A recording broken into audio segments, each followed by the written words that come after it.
Here is an EOA Live Grande story. The Girls in Science event on October 26 was a huge success. We got prime footage of young women using science, math, and computer science to solve a zombie apocalypse. My name is Cavinato. I'm a chemistry professor here at Eastern Oregon University. So today was the 19th year, if I'm correct, of the Girls in Science. This is an event that brings around 100 girls from all over northeastern Oregon to the campus of Eastern Oregon University to be engaged in science and math type of activities. This year, a theme was a possible zombie attack. So the girls were charged with trying to find out what happened to this professor that traveled overseas and came back with symptoms that resembled potentially of a zombie. So they rotated through all kinds of different activities in chemistry, biology, computer science, and math to solve the problem, to solve the mystery. So I can speak of the chemistry activities. We were in charge of the chemistry activities. So we rotated the girls through 3 different type of activities. In one case, they had to find out whether a powder that was found, the Dr. Potshar, that the potential zombie was carrying around, was a neurotoxin. So they used the chemistry test and comparing different types of powder behavior with chemicals, and then compare it with the unknown powder to find out what type of substance that was.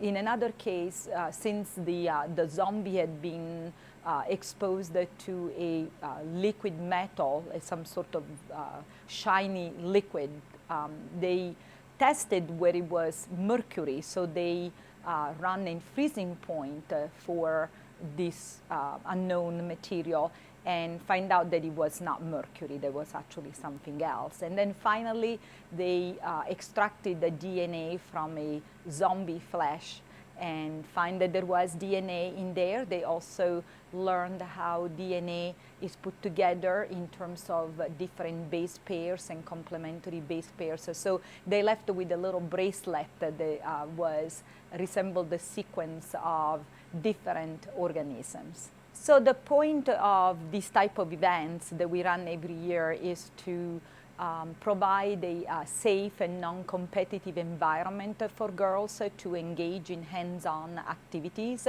So all the activities that we did in chemistry, biology, math, and computer science, the girls were not watching, they were actually doing those activities. So that's a very important stage in the education of an individual, because you have to sort of see yourself as doing things. You have to envision yourself as being able to do something. And so the idea of bringing them here and to empower them with hands-on activities that they can actually make sense of, that's a way to potentially attract them to a career in science. So women are still underrepresented in science and math. In chemistry, the number of women at lower divisions, so like undergraduates, there are a lot of women, but when you look at the positions like a CEO or department chairs, or people in higher positions, there are very few women still. In computer science and mathematics, engineering, physics, that gap is even larger. So while one event cannot, solve a problem like that, it's just a step in the right direction.